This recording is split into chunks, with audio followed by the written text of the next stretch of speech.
बिहार में नई सरकार का गठन हुआ, मंत्रालय बंटा, कई नेताओं को नई जिम्मेदारी मिली। अब बदले समीकरण के बीच बिहार की नई सरकार भी बदली बदली से नजर आ रही है।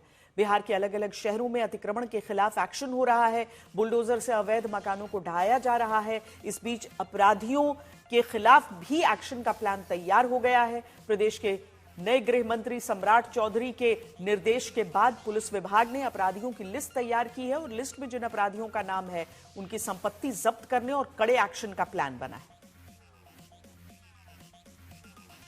बिहार में एक और अवैध कब्जों को ढहाने की कार्रवाई हो रही है, वहीं दूसरी ओर अपराध के खात्मे का प्लान तैयार है। बिहार में गृह मंत्रालय संभालते ही सम्राट चौधरी ने प्रेस कॉन्फ्रेंस की थी और अपराधियों पर कड़े एक्शन का संकेत दिया था, जिसका असर दिख रहा है।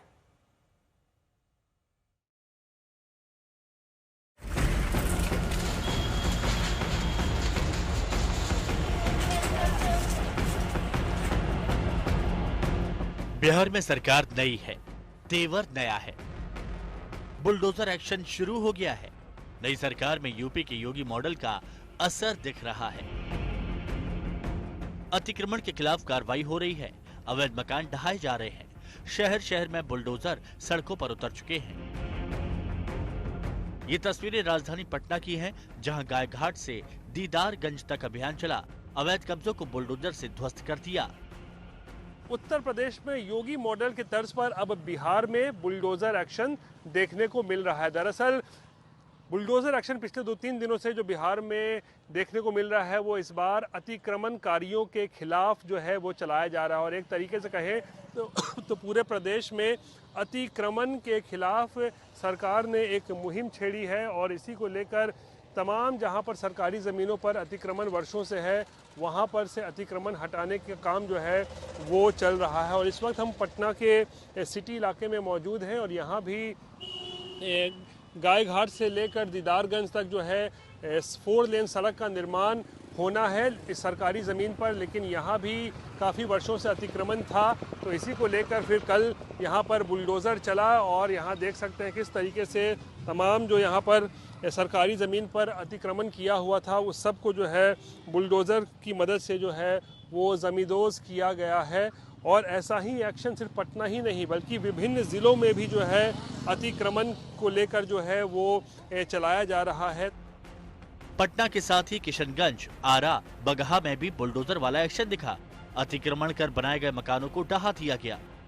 ग्रामीणों को यहाँ पे अवैध अतिक्रमणकारियों को नोटिस भी दिया गया था, माइकिंग से अनाउंसमेंट भी किया गया था, परंतु ये लोग अपने से हटाए नहीं। कुछ लोग हटाए भी हैं और अधिकांश लोग हैं जो कि नहीं हटाए। इसमें कच्चा पक्का दोनों अवैध रूप से अतिक्रमण किया हुआ है।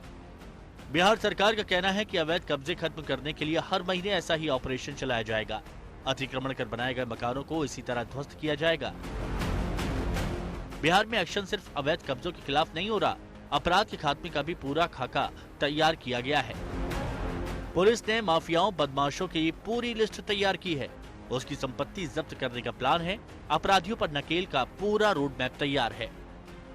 Crime against women, organise crime, जो ऑर्गेनाइज क्रिमिनल्स हैं उनकी संपत्ति को कैसे जब्त किया जाए, इन सभी बिंदुओं पर विस्तार से चर्चा हुई है और वो सभी पर अमल किया जा रहा है। 400 लोगों का हिटलिस्ट बनाया गया है। हिटलिस्ट नहीं है, 400 लोगों की संपत्ति जब्त करने के लिए न्यायालय में प्रस्ताव समर्पित है। न्यायालय उस पर विचार कर रही है और 1200-1300 और लोगों को चिन्हित किया गया, उनके कागजात तैयार हो रहे हैं जो अपराध से संपत्ति अर्जित किए हैं। उनमें 400 का प्रस्ताव हम लोगों ने तैयार करके न्यायालय में भेज चुके हैं और बाकी 1200-1300 पे कार्रवाई हो रही है। इसमें liquor mafia, sand mafia, contract killers, इस प्रकार के बहुत सारे अपराधी हैं। दरअसल गृह मंत्रालय का जिम्मा संभालने के बाद से ही डिप्टी सीएम सम्राट चौधरी अपराधियों पर लगाम के लिए सख्त एक्शन का संदेश दे चुके हैं। तैयारी बिहार में अपराध पर अब 0 टॉलरेंस की नीति लागू करने की है। लॉ एंड ऑर्डर को और बेहतरीन करने की व्यवस्था करनी हो। जो अपराधी हैं, चाहे वो किसी भी स्तर के माफिया हो, जमीन माफिया हो, बालू माफिया हो या शराब माफिया, इसको चिन्हित करने का काम किया जाएगा, उनके खिलाफ कार्रवाई की जाएगी। बिहार में बड़ी जीत के बाद इस बार सरकार बदली नजर आ रही है। लगातार हो रहे एक्शन में इसकी साफ झलक दिख रही है। पटना से शशि भूषण के साथ रोहित कुमार सिंह, आज तक।